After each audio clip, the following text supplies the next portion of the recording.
Idealvoyance.fr, coaching de vie spirituelle par téléphone, chat et email présente. Sud Radio, à votre écoute, 16h-17h, Alexandre Delevanne.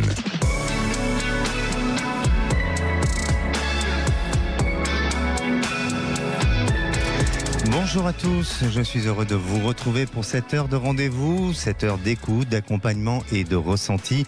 Alors, vous souhaitez passer à l'antenne, c'est le 0826 300 300. Hier, nous avons eu de beaux témoignages, notamment celui de Béatrice, qui m'a fait beaucoup réfléchir cette nuit.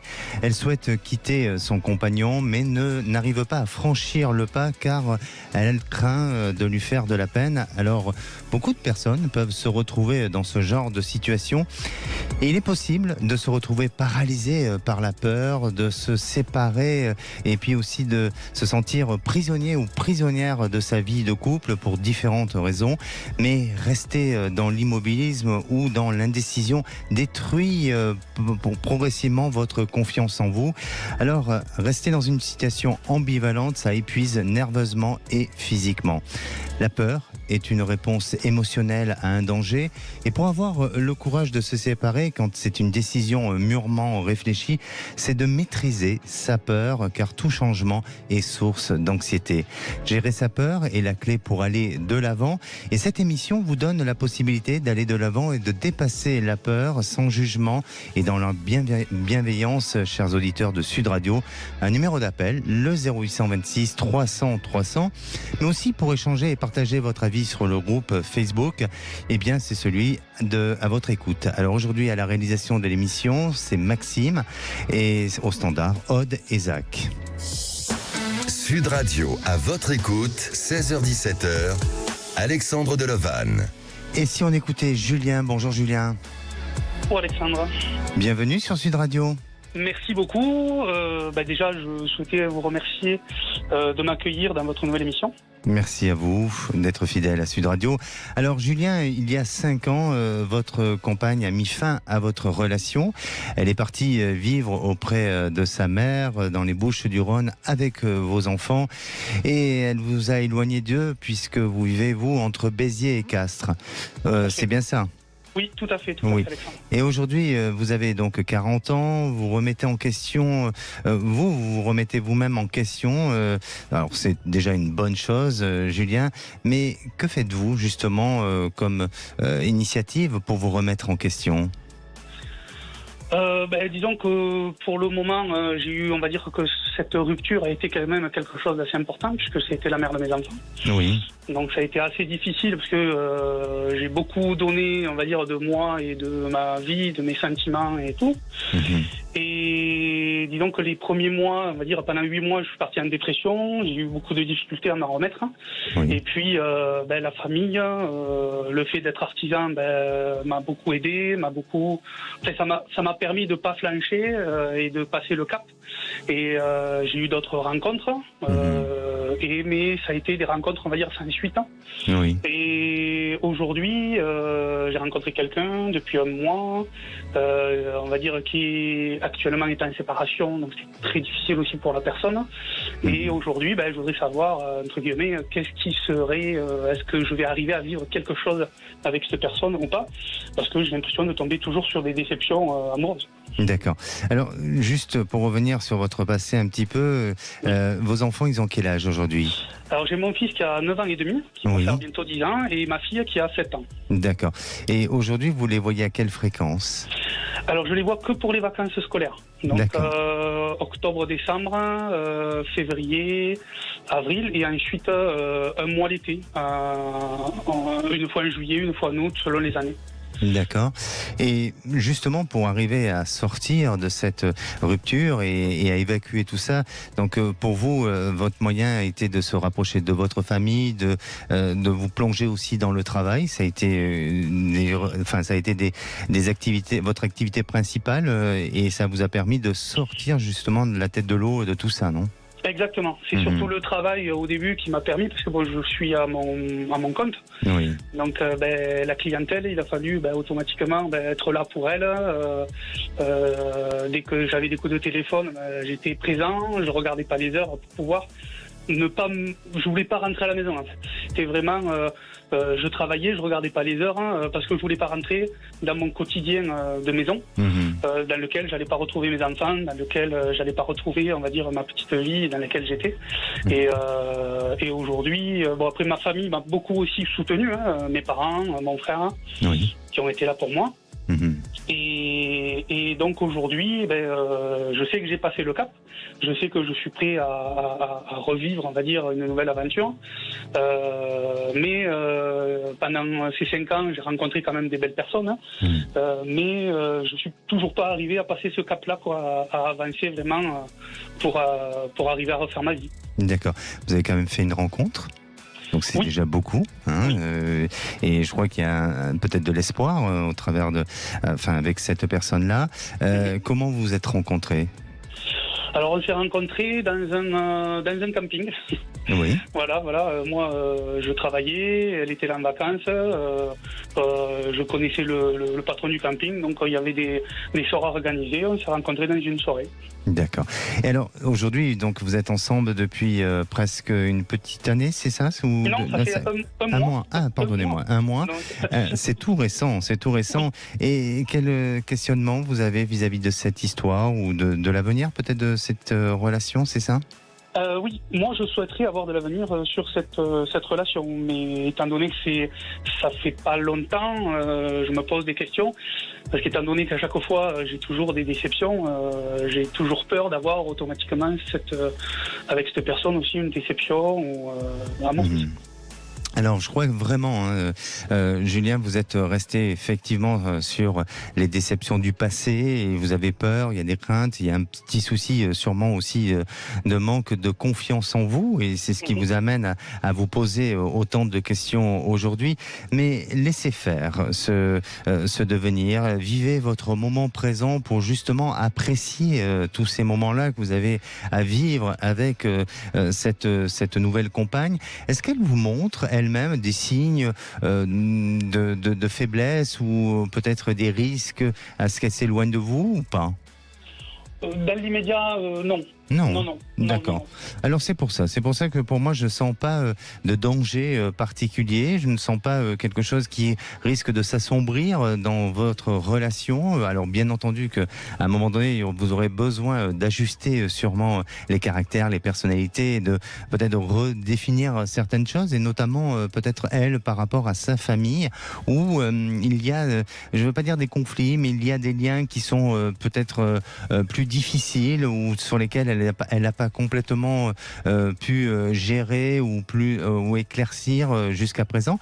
Mais je pense que vous serez là pour justement l'apaiser, pour l'aider, pour l'amener à prendre du recul et à faire en sorte que ensemble vous puissiez vous protéger tous les deux et avancer. Donc j'ai vraiment ce sentiment que déjà la manière dont vous vous êtes rencontrés au camping, c'est une jolie rencontre, c'est une rencontre authentique en toute simplicité et c'est ce qui va devenir de votre histoire. C'est-à-dire que pour moi, vous allez vivre les choses avec beaucoup de simplicité et de naturel et vous allez apprendre à vous aimer simplement et aller vraiment vers de l'avant dans l'avenir. Donc restez confiant et surtout restez concentré sur votre vie actuelle, que ce soit sur le plan émotionnel, affectif, mais que ce soit aussi sur le plan professionnel. Ne vous laissez pas, je dirais, abattre ou en tous les cas ne vous laissez pas être dans une fragilité ou dans une difficulté face à votre relation passée et notamment à la relation avec les enfants parce que je sens qu'il peut y avoir des petites tensions à ce niveau-là mais restez avec votre détermination, votre fermeté et vous allez voir qu'à partir de là les choses vont évoluer avec plus de confiance sur l'avenir. D'accord, super. Je vous remercie beaucoup Alexandre parce que chaque fois que je vous ai au téléphone, j'ai l'impression que vous me remontez vachement bien le moral. C'est très bien, c'est le but en tous les cas, c'est le but. Et puis surtout, n'hésitez pas à nous tenir au courant parce que vous êtes un jeune couple, donc vous avez à évoluer ensemble et n'hésitez pas à rappeler l'antenne de Sud Radio pour nous dire comment votre relation évolue au fil du temps. Oui, d'accord. Merci Julien pour votre témoignage. Merci beaucoup Alexandre, merci à vous. Prenez soin de vous. Merci beaucoup. Allez, vous souhaitez passer à l'antenne, c'est le 0826 300 300. On se retrouve juste après. Sud Radio, à votre écoute, 16h-17h, Alexandre Delovan. Et à votre écoute, votre émission avant tout de partage, d'écoute, de guidance et d'accompagnement. Alors comme notre précédent auditeur Julien, qui nous a parlé de cette volonté de se reconstruire, mais avec toutes ses craintes. Alors le savez-vous que de se servir de la peur comme une alliée, c'est avoir la motivation et la force de changer. En tous les cas, n'hésitez pas à nous appeler au 0826 300 300, car cette émission vous donne le droit de dépasser vos peurs en libérant la parole, comme avec notre prochaine auditrice Christine. Bonjour Christine. Bonjour Alexandre. Bienvenue sur Sud Radio. Je vous remercie Alexandre. Christine, vous êtes en couple depuis 1 an. Et il y a une dizaine de jours, vous avez appris que votre compagnon menait une double vie. Alors Christine, vous l'avez appris de quelle manière et quelle a été votre réaction ? Je l'ai appris parce qu'il reçoit beaucoup de messages de cette personne qui est son ex-compagne et beaucoup d'appels où son nom apparaît à chaque fois sur le téléphone. Et depuis combien de temps ces appels qu'il recevait ? Il devait les recevoir depuis longtemps, mais je m'en apercevais pas vraiment. Et puis ces derniers temps, comme on a été beaucoup plus ensemble, je m'en suis plus aperçue. Et j'ai fini par lui demander.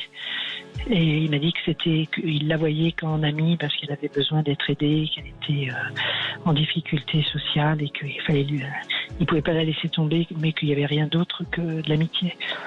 D'accord. D'accord. Christine, cette relation que vous avez construite ensemble, c'est une relation de confiance à la base ? Je voulais être de confiance puisque quand on s'est mis ensemble, il m'a dit qu'il n'était plus avec elle à l'époque et qu'il voulait plus de vie comme ça avec 2 personnes dans sa vie, qu'il voulait parce que c'est quelqu'un qui dans le passé avait eu des histoires semblables, donc qui voulait maintenant être avec une seule personne et être avec moi en tout cas. D'accord. Quand vous dites des histoires semblables, quel genre d'histoire ? Il dit toujours qu'il a quitté une femme pour une autre à chaque fois. Donc, il y avait toujours une double vie à un moment donné. D'accord. Donc on pourrait penser que cet homme est un petit peu instable sentimentalement, ou il se lasse vite des relations. Non, c'est pas ça. C'est qu'il se dit libre. Il se dit homme libre et il dit que c'est pas grave d'avoir de double relation à partir du moment où la personne principale est pour lui son phare et lui apporte un équilibre qui reviendra toujours. Ce qu'il me dit, il me dit qu'il va toujours vers moi. D'accord. Et ce genre de discussion, vous l'avez eu ensemble dès le départ ou est-ce que ses propos ont changé au fil du temps ? Il en parlait, oui, au début. Au début, il en parlait comme ça, puis après, on n'en a plus jamais parlé parce que j'ai jamais eu de doute après. Et pourquoi ça vous a pas donné la puce à l'oreille, que ça vous a pas donné une information justement et vous avez pas anticipé les choses? Parce qu'à un moment il allait pas bien et qu'il disait que j'étais la seule personne avec qui il se sentait bien et que je le rassurais, que voilà, donc il s'est beaucoup appuyé sur moi pendant tout l'hiver et le printemps et là il va un petit peu mieux et j'ai l'impression que là ces vieux démons le reprennent. D'accord. Alors aujourd'hui, donc, vous avez appris cette double vie avec son ex. Et aujourd'hui, comment vous avez intégré, parce que vous êtes obligé de l'intégrer de cette manière-là, comment vous avez intégré cette relation et cette attitude, ce comportement vis-à-vis de vous, comment vous le vivez, vous? Je le vis mal parce que je pense qu'il est tout le temps dans le mensonge. Il est sincère avec moi quand il me dit qu'il a besoin de moi, qu'il est bien avec moi, que je suis son équilibre et tout. Mais je pense que il a ces vieux démons au fond de lui qui font qu'il a besoin toujours d'aller voir ailleurs, mais en plus c'est pas forcément une bonne personne, donc comme s'il avait besoin d'aller se brûler un peu les ailes ailleurs, mais revenir pour retrouver une stabilité. Donc j'ai de moins en moins confiance là, et je me sens pas bien, et je sais pas quoi faire. Est-ce que je comprends. Et quelles sont vos intentions? Mon intention, ça serait de prendre de la distance. Prendre de la distance, voir non pas à l'oublier, parce que le problème c'est qu'il me dit que même quoi qu'il arrive, il sera toujours là pour moi, qu'il me lâchera jamais, qu'il sera toujours à mes côtés. Donc c'est difficile de se dire que je vais le quitter, et qu'il peut rester aussi ami avec moi, mais est-ce que je suis capable de ça? J'en sais rien. D'accord, parce qu'on est d'accord, il ne veut pas lâcher cette relation qu'il a avec son ex-compagne.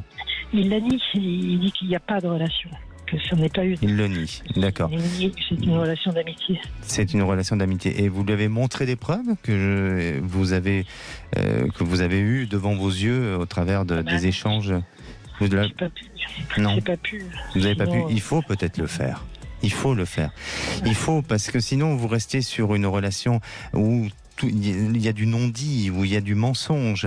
Et donc, aujourd'hui, vous le mettez face à une réalité, et il vous met face à une culpabilité aussi. Donc, il faut vraiment, peut-être à un moment donné, faire ressortir la vérité pour que vous puissiez ensemble prendre une décision, pour que vous puissiez aussi réagir et prendre la décision à deux, mais pas prendre une décision toute seule. Parce que là, vous êtes face à quelqu'un qui est dans le déni, et puis vous à une souffrance parce que vous supportez, vous acceptez, vous devez, c'est comme si on vous imposait un choix de vie qui n'est pas le vôtre. Et oui, Christine, donc pour moi, est-ce que ce serait pas plus facile? Non, peut-être pas, mais est-ce que ça serait pas peut-être une solution pour vous, justement, de dire les choses et de lui montrer de ce que vous avez pu percevoir au travers de certains messages, pour qu'à un moment donné, il cesse d'être dans cette notion de mensonge. Et ensuite, de dire, qu'est-ce qu'on fait maintenant ? Alors, bien entendu, vous souhaitez avoir une réponse par rapport à ce qui va se passer sur votre devenir, mais pour moi, je sens que cet homme vous aime. Cet homme a du sentiment, mais c'est quelqu'un qui, effectivement, répète les mêmes erreurs et les mêmes schémas, et en permanence. Donc, je sens qu'il y a aujourd'hui, il va essayer de se reprendre en main, il va essayer de s'arranger, ou en tous les cas, de stopper la relation qu'il pourrait avoir avec cette ex-femme, mais il semblerait que sur le long terme, c'est une personne qui ressort avec une certaine forme d'instabilité. Alors, ce que je suis en train de dire n'est pas du tout à tout prix d'une vérité absolue.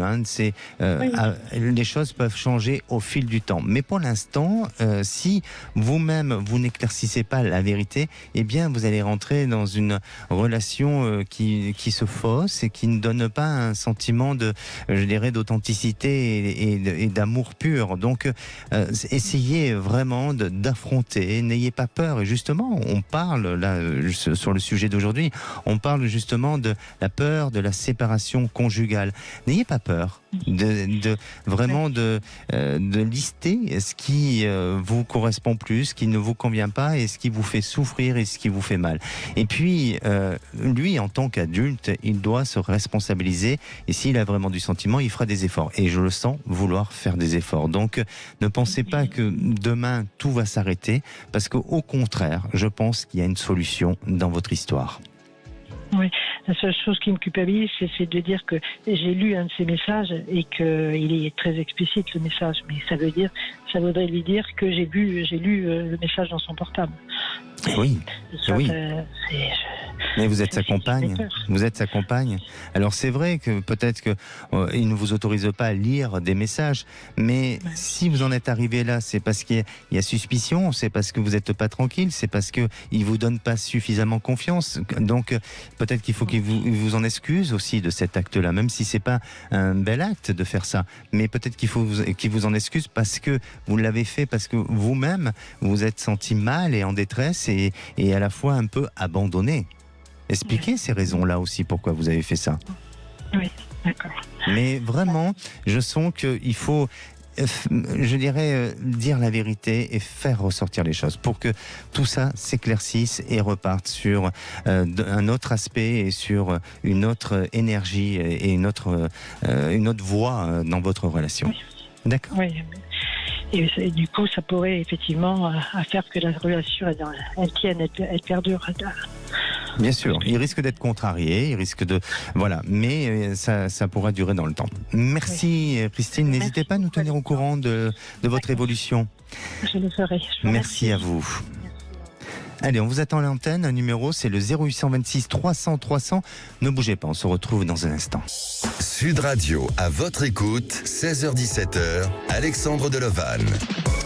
Et de retour sur Sud Radio, alors il est 16h30 et j'ai répertorié quelques conseils qui peuvent vous aider à surmonter la peur de la séparation conjugale.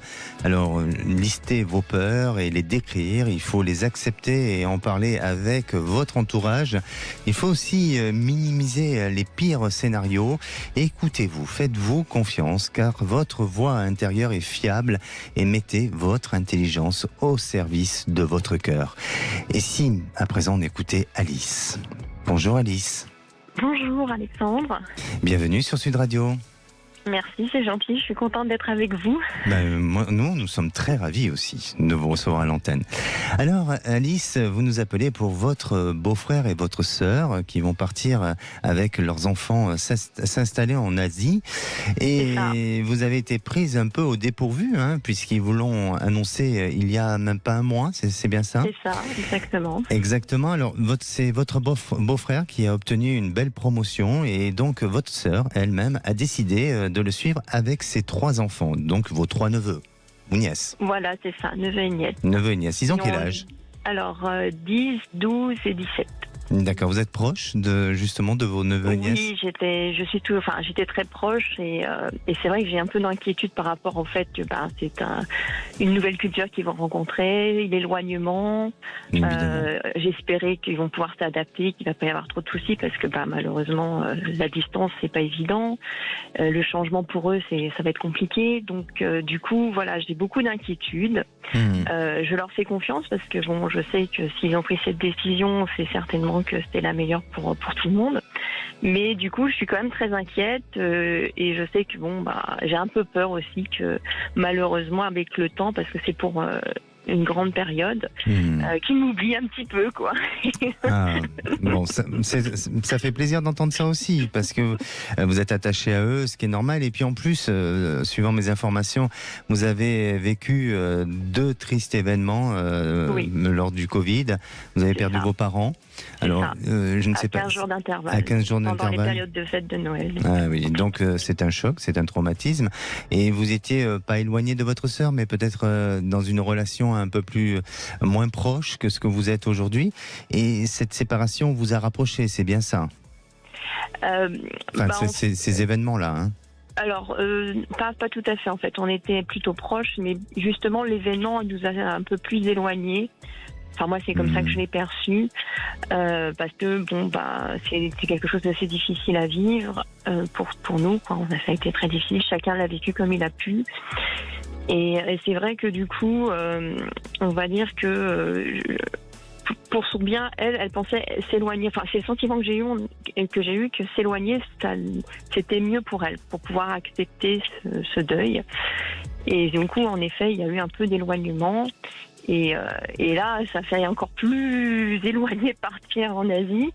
Et voilà, je suis un peu... il y a toutes ces inquiétudes qui sont en même temps.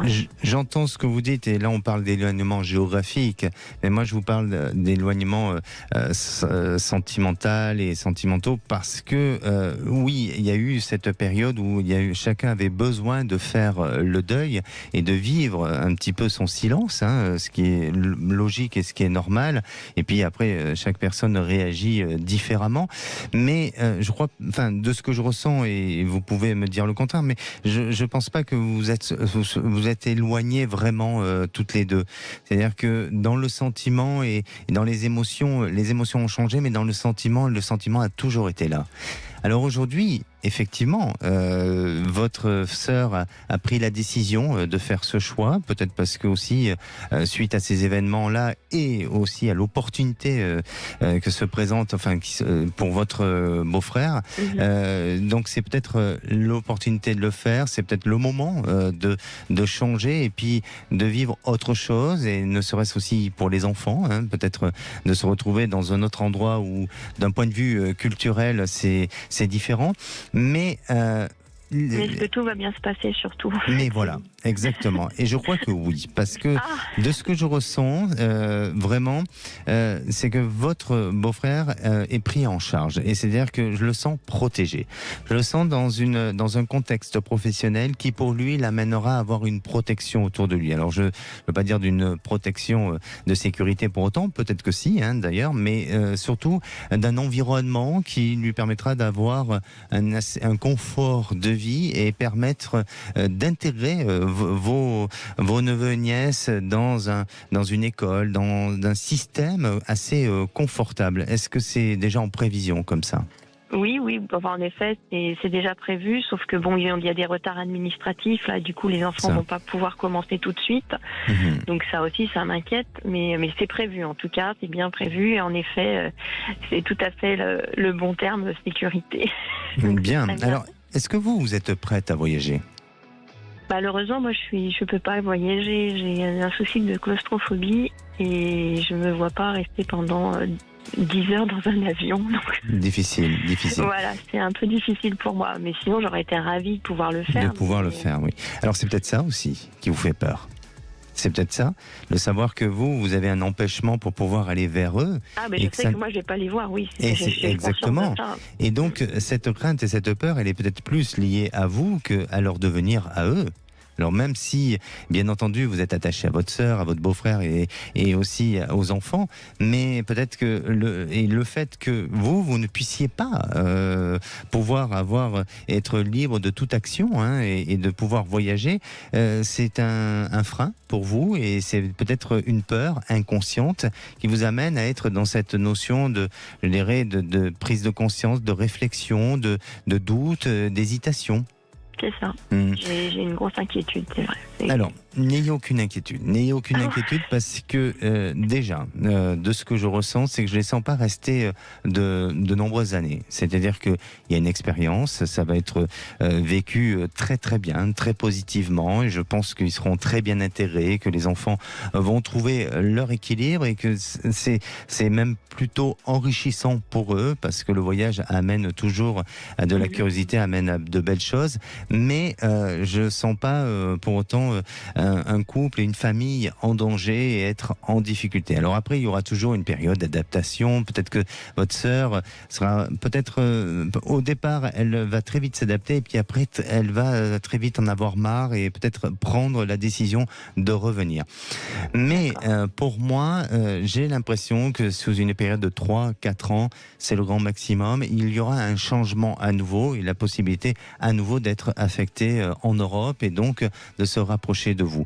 Et puis, durant toute cette période, même si pour vous, ça vous est difficile de vous déplacer, eh bien, je vous vois, enfin, en tout cas, je perçois les choses de cette manière-là, où vous pourrez trouver des moyens pour vous réunir à nouveau, pour à ce que eux viennent, ou même vous, peut-être vous rapprocher, peut-être pas en Asie, mais dans un lieu où il y a un lieu de rencontre, et qui permettra de chacun de se déplacer et de se retrouver. Donc, vraiment, ne restez pas dans cette crainte, dans cette peur de se dire « je ne vais plus les revoir ». Il y a quelque chose qui se coupe, et que vous revivez un abandon comme vous avez pu le vivre avec vos parents. Non, pas du tout, pas du tout. Et puis surtout, soyez heureuse. Soyez heureuse pour eux. Parce que pour eux, ils vont vivre aussi du bonheur. Et ils ont besoin de ce changement-là. Donc, vraiment, restez confiante sur l'avenir. D'accord, ok, super. Bon, vous m'avez rassurée. Donc, tant mieux si tout va bien se passer pour eux. Et puis, de toute manière, comme vous dites, hein, ça ne fera qu'un temps. Et après, Bien sûr. je les retrouverai, certes changés, mais je pense que le lien qui existe entre nous, en tout cas, je le souhaite, sera toujours là. Donc, Bien sûr. Et puis, les petits problèmes administratifs qu'il y a aujourd'hui et qui se posent vont très vite se solutionner. Vous verrez que ça va rentrer dans l'ordre. Alors, effectivement, il y a un petit décalage, mais je crois que ça, c'est l'administration, que ce soit en France ou ailleurs, hein, c'est comme ça. Donc, ça va se mettre en place et il n'y aura pas de souci à ce niveau-là. Et vous serez très, très heureuse par la suite pour eux. Ah, tant mieux, alors c'est encore mieux. Merci Alice. Merci beaucoup, Alexandre. Et puis n'hésitez pas, moi aussi, permettez-moi de vous le dire aussi. Alors, c'est gentil. N'hésitez pas à nous tenir au courant de leur évolution, comment ils vivent, nous raconter des petites histoires, des petites anecdotes, on aime ça aussi. D'accord, super, je serai ravie. Merci, à très bientôt. Merci à vous aussi. Sud Radio, à votre écoute, Alexandre Delovan. Et la parole est à Fabrice. Bonjour Fabrice. Oui, bonjour. Bienvenue sur Sud Radio. Merci. Alors oui. Fabrice, votre problématique est liée à un conflit juridique avec votre ex-compagne. Vous avez eu un fils ensemble, hein, et Oui. votre ex-concubine s'acharne, si c'est le bon terme, sur vous en voulant vous priver de tous vos droits. Est-ce que c'est le cas ? C'est exactement ça. Elle refait des procédures. J'en suis à la 13e. Ah, 13 quand même. 13, ouais, un truc comme ça. Un truc dans En le combien de 14. temps ? En l'espace de 4 ans et demi, en fait. D'accord. Et tout ce que je fais de mon côté en démarche, ça n'aboutit à rien. Il n'y a rien qui est recevable. Et j'ai beau me défendre dans tous les sens du terme. Je suis privé de mon fils depuis 1 an. Oui. Ça fait 1 an que je ne l'ai pas vu, mais elle continue à inventer des histoires, en fait, sur mon dos, en me disant que... qu'il est en colère parce qu'il me voit, il est pas bien, alors que justement il est frustré de pas voir son papa en fait, et que ça le met en colère d'être privé de son papa, quoi, de moi. Quoi. Et donc du coup lundi je repasse encore une fois au tribunal pour la 13e fois ou un truc dans le style. Et du coup j'ai pas de, je sais plus comment me défendre par rapport à elle, je sais pas ce que ça va donner, je sais pas comment ça va évoluer, et puis c'était pour un petit peu avoir un peu des éclaircissements sur tout ça en fait, et puis vu que j'avais déjà appelé il y a un petit moment. Oui. D'accord. Et voilà quoi. Alors, qu'est-ce qu'elle apporte comme accusation au tribunal pour justement arriver à ce que vous n'ayez aucun droit sur votre enfant ? Rien de nouveau en fait. L'accusation qui m'a privé de mon fils, ça a été que je l'ai filmé en train de me menacer. Et le juge a dit que je maltraitais mon enfant, et tous les messages de violence que j'avais pu transmettre à l'époque, ce qu'elle avait fait sur notre fils, ont été classés sans suite en fait et pardonnés par les juges, quoi. D'accord. Donc elle apporte en fait que rien de particulier, en fait c'est rien de particulier, si il y a quand même du dossier, mais en fait elle reprend 4 ans de procédure pour le coup final, quoi. D'accord. Alors, est-ce qu'ensemble la relation a été un peu houleuse, et est-ce qu'elle utilise ça, et vous avez été peut-être parfois, et attention, je porte pas de jugement ou quoi que ce soit, mais un peu impulsif, sans pour autant parler d'agressivité, mais d'impulsivité peut-être ? Ah, j'ai un caractère impulsif, ouais. Mais oui. Je suis pas non plus à lui. Et donc du coup en fait elle s'en sert plus ou moins, mais après voilà, quoi. Ça reste oui. je maîtrise. Oui, c'est bien de maîtriser. Il faut surtout maîtriser, parce que après l'impulsivité, je pense que parfois les actes par la violence ne sont pas des solutions, et je crois qu'on peut tout résoudre au travers de la communication. Alors aujourd'hui, donc vous avez une date, vous avez une échéance pour le tribunal ? Lundi matin. Ah, ce lundi-là à venir. Ce lundi-là, le 4 en fait. D'accord. Est-ce que vous vous sentez bien soutenu, vous ? De mon côté, ouais, j'ai un bon entourage, donc ça va. Mais au niveau de la justice, je veux dire, de votre avocat ou avocate ? Non, l'avocat que j'avais pris, en fait, m'a laissé tomber. J'ai essayé de monter mon dossier avec lui, en fait, et quand j'ai envoyé les pièces que je voulais transmettre au tribunal, il m'a laissé tomber complet. En fait, il m'a jamais répondu à n'importe quel mail que j'ai pu lui faire. J'ai jamais eu de réponse. Voilà. Et vous défendez seul ? Du coup, je vais être au tribunal tout seul, en fait. Oui. Donc là, j'ai eu des accusations comme quoi j'avais fait des prises de sang à mon fils, alors que j'ai pu démontrer par A plus B que c'était pas moi qui les avais fait. Le juge m'en a accusé, son avocate m'en accuse. On m'accuse d'alimenter le conflit parental, alors que c'est elle qui met tout ça en place, en fait, et qui me prive de mes droits et qui continue à l'alimenter, justement parce que pour arriver à ses fins, et puis me couper complètement de mon fils et demander en gros la garde exclusive. Et j'ai aucun avocat qui tient la route, en fait. La dernière avocate que j'ai eue avant le dernier que j'ai pris, elle était devant le juge, elle bafouillait, elle savait pas quoi dire, elle était incapable de me défendre. Et justement, c'est ça la problématique. Alors, je ne dis pas que c'est la faute des avocats, pas du tout, hein, je ne me permettrai pas.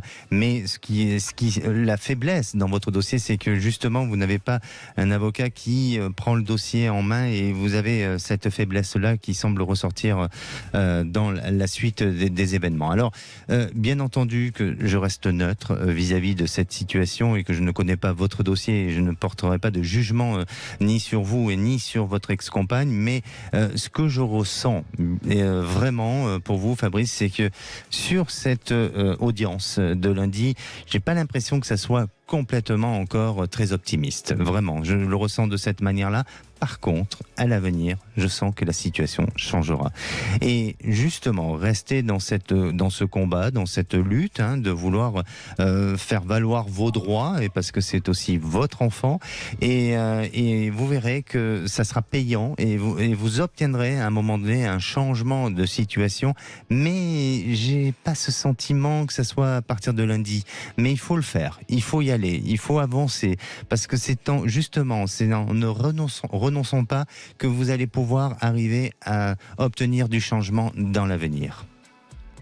C'est ce que je fais, ça fait 4 ans que je me plie aux décisions de justice, mais comme je ne suis pas évolué dans mes droits. Donc là, il y avait une AEMO en cours et il y a 1 an, vous m'aviez dit qu'il y avait une dame qui allait s'en occuper. Donc ça, c'est un peu mieux parce qu'elle a vu que j'étais un très bon papa et elle m'a fait la remarque. Oui. Et justement, en fait, l'audience de lundi est un peu trop anticipée par rapport en fait à la date de dépôt de ce fameux rapport qui doit tomber en fait normalement pour fin septembre et début octobre. Et oui. Donc du coup, pour cette audition, je voulais demander un report en fait et puis la faire après le mois d'octobre en fait, pour qu'elle soit logique dans la continuité de ma privation de droit sur 1 an. Bien sûr. Sur la fameuse enquête avec mon fils, quoi. Alors, bien sûr, je ne dis pas de faire ça parce que je ne peux pas me permettre de vous dire ce que vous avez à faire. Mais par contre, prenez conseil autour de vous, voir si effectivement il est plutôt préférable de faire un report d'audience pour justement préparer bien votre dossier et que vous ayez des éléments supplémentaires qui vous soient en votre faveur.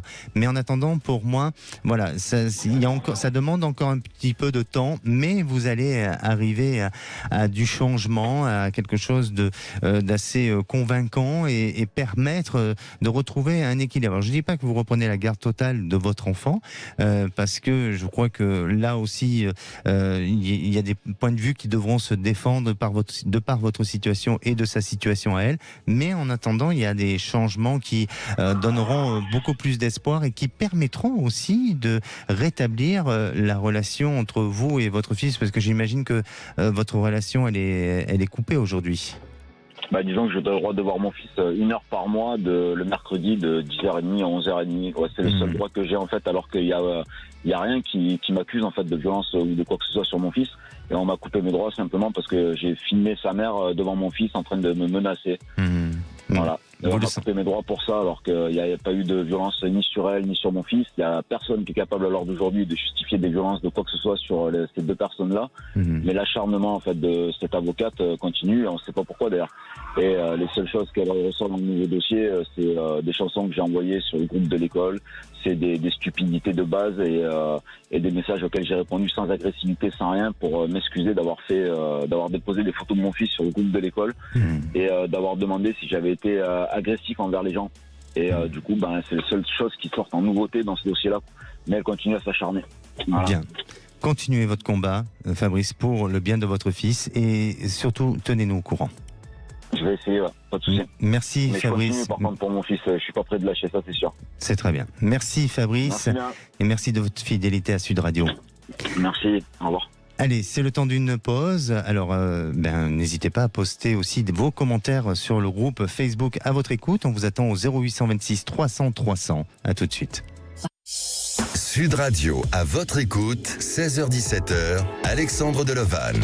Et de retour sur Sud Radio pour cette dernière partie avant de retrouver les vraies voix présentées par Philippe David et Cécile de Minimus. Alors, parfois on me demande, auriez-vous des ouvrages à recommander ?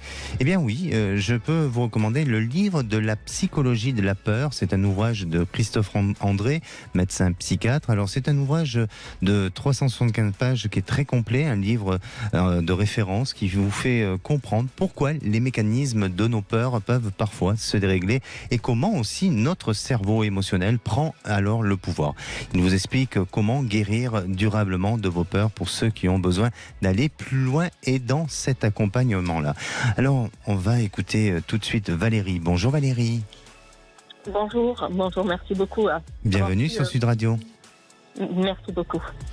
Alors, justement, je vais vous poser la question à vous, Valérie. Est-ce que vous avez un conseil à donner ou pour pouvoir lutter face à nos peurs?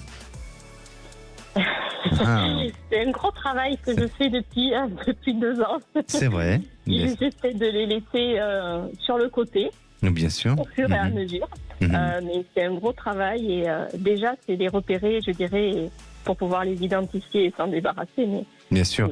En tous les cas, il faut les accepter et en parler, car en parler allège le stress et permet aussi de trouver des solutions.